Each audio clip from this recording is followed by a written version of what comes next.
नमस्कार, आप देख रहे हैं आज तक। आपके साथ मैं हूं सईद अंसारी। इस वक्त हम आपको सीधे लिए चलते हैं। ये वो तस्वीर है जो हमारे जवानों को श्रद्धांजलि देने की तस्वीर है। ये पार्थिव शरीर रखे गए हैं। सुकमा में नक्सलियों की तरफ से जो घात लगाकर किया गया था हमला, सीआरपीएफ के 25 जवान शहीद हुए हैं। गृह मंत्री राजनाथ सिंह श्रद्धांजलि देने पहुंचे हैं। शहीदों को श्रद्धांजलि देते हुए गृह मंत्री राजनाथ सिंह, साथ में केंद्रीय गृह राज्य मंत्री हंसराज अहीर, सीआरपीएफ के अधिकारी शहीदों को श्रद्धांजलि देने के लिए रायपुर में हैं। 25 शहीद जवानों को श्रद्धांजलि दिए जाने के बाद इनकी पार्थिव देह को इन लोगों के गृह अगर रवाना कर दिया जाएगा। सुनील नामदेव हमारे संवाददाता रायपुर में उसी जगह मौजूद हैं जहां ये पार्थिव शरीर रखे गए हैं। राजनाथ सिंह श्रद्धांजलि दे रहे हैं। सुनील, क्या कुछ इस वक्त वहां पर हो रहा है? राजनाथ सिंह पहुंचे हैं, अब आगे क्या कार्रवाई होगी? किस तरह की रिपोर्ट मांगी गई है? रमन सिंह वहां मौजूद हैं। क्या कुछ अब महत्वपूर्ण नक्सलियों से निपटने के लिए हो सकता है? शहीद अभी जो है बड़ा गंभीर माहौल है। चनाक बटालियन, 4th बटालियन माना के ग्राउंड में जो है श्रद्धांजलि सभा आयोजित की गई है और यहाँ पर अभी श्रद्धा सुमन अर्पित किए जा रहे हैं। केंद्रीय मंत्री गृह मंत्री राजनाथ सिंह, केंद्रीय गृह राज्य मंत्री हंसराज अहीर, छत्तीसगढ़ के मुख्यमंत्री रमन सिंह समेत सीआरपीएफ के डीजी भी यहाँ मौजूद हैं। इसके बाद जो है तमाम जो शहादत देने वाले वीर सिपाही हैं, इनके पार्थिव शरीर को उनके गृह ग्राम रवाना किया जाएगा। इसके लिए MI-17 हेलीकॉप्टर और एयरफोर्स के विशेष विमान की भी व्यवस्था की गई है। कोशिश यही होगी कि जल्द से जल्द, क्योंकि गर्मी का मौसम है, तमाम जगह टेम्परेचर बढ़ा हुआ है, ऐसे में शवों को तत्काल जल्द से जल्द उनके गृह नगर रवाना किया जाना पहली प्राथमिकता है। इसके बाद मुख्यमंत्री रमन सिंह ने एक उच्च स्तरीय बैठक बुलाई है। इस बैठक में जो है राज्यपाल के प्रतिनिधि भी शामिल होंगे। इनके अलावा जो है केंद्रीय गृह मंत्री राजनाथ सिंह, केंद्रीय गृह राज्य मंत्री हंसराज अहीर, सीआरपीएफ के डीजी, इसके अलावा केंद्रीय गृह सचिव, वो भी यहाँ पर आने की संभावना बताई जा रही है। शायद वो भी इस बैठक में हिस्सा लेंगे।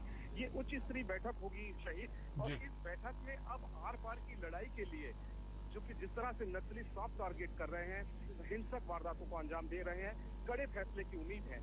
आमतौर पर छत्तीसगढ़ सरकार का रवैया नक्सलवाद को लेकर 2-3 कदम पीछे वाला रहा है। लिहाजा इस बार जो है पुख्ता कार्रवाई की उम्मीद की जा रही है, क्योंकि लगातार 1.5 महीने के भीतर में 50 से ज्यादा लोगों की मौत छत्तीसगढ़ में हुई है, जिसमें आम नागरिक भी शामिल हैं। इसके अलावा 2 वारदातें, एक 11 मार्च को हुई थी सीआरपीएफ के, जिसमें जो है 12 जवान जो है शहीद हुए थे। उसके बाद कल जो घटना हुई है 24 अप्रैल को, इस घटना में कुल 25 जवानों को शहादत देनी पड़ती। अब सरकार की ये कोशिश है कि नक्सलवाद के लिए अब वो जो मानवीय दृष्टिकोण लेके चल रहे थे, उसमें कोई कमी नजर आ रही है। कड़े फैसले लेने की उम्मीद है।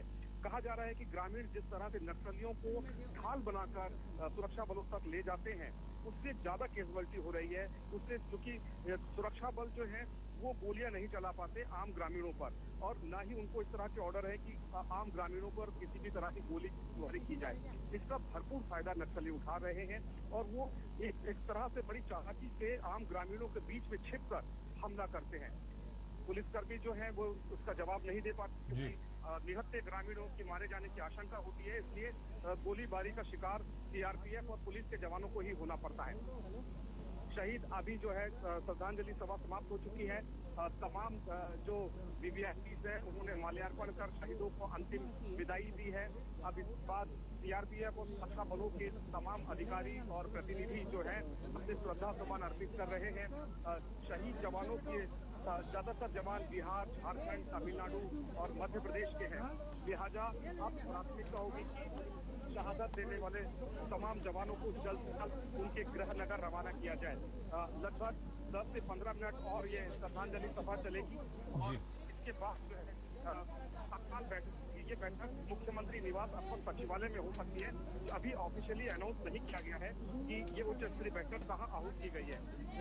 अभी उम्मीद है कि राजनाथ सिंह भी पत्रकारों से चर्चा करेंगे, इसके अलावा मुख्यमंत्री रमन सिंह भी पत्रकारों से चर्चा करेंगे और इसके बाद जो है पूरी तरह से इस बैठक में जो है उनके शामिल होने की उम्मीद की जा रही है और आज ये भी उम्मीद की जा रही है कि कुछ कड़े फैसले होंगे। शहीद बहुत विस्तार से सुनील आपने जानकारी दी है, लेकिन ग्रामीणों को ढाल बनाकर नक्सली आगे आते हैं और इस तरह से हमारे जवानों पर हमला करते हैं। ये पहला मौका नहीं है सुनील जब माओवादियों नक्सलियों की तरफ से इस तरह का बड़ा आतंकवादी ये हमला हुआ है। लेकिन सुकमा से भी खबर आ रही है कि गृह मंत्री राजनाथ सिंह वहां भी जाएंगे। क्या खबर इस बारे में है सुनील, और ये कितनी गंभीर चुनौती है, किस तरह का वो कड़ा फैसला हो सकता है, क्या वो उपाय हो सकते हैं सुनील जिन पर आज की बैठक में चर्चा होगी? सबसे महत्वपूर्ण बात यह है शहीद की तमाम जो उपकरणों से सीआरपीएफ लैस है, उसके पास में जो है हेलीकॉप्टर भी है, उसके पास जो है ड्रोन भी है, उसके पास अत्याधुनिक हथियार भी हैं। बावजूद उसके उन्हें नक्सल मोर्चों पर जो है कहीं ना कहीं जो है कुछ ऐसी घटनाएं हो रही हैं जिसके कारण उन्हें जान माल का नुकसान उठाना पड़ रहा है और ये महत्वपूर्ण बिंदु जो है इसी पर ही चर्चा होगी कि कैसे आक्रामक बनाया जाए सीआरपीएफ को, क्योंकि सबसे ज्यादा शहादत देने वाले जवान सीआरपीएफ के ही हैं।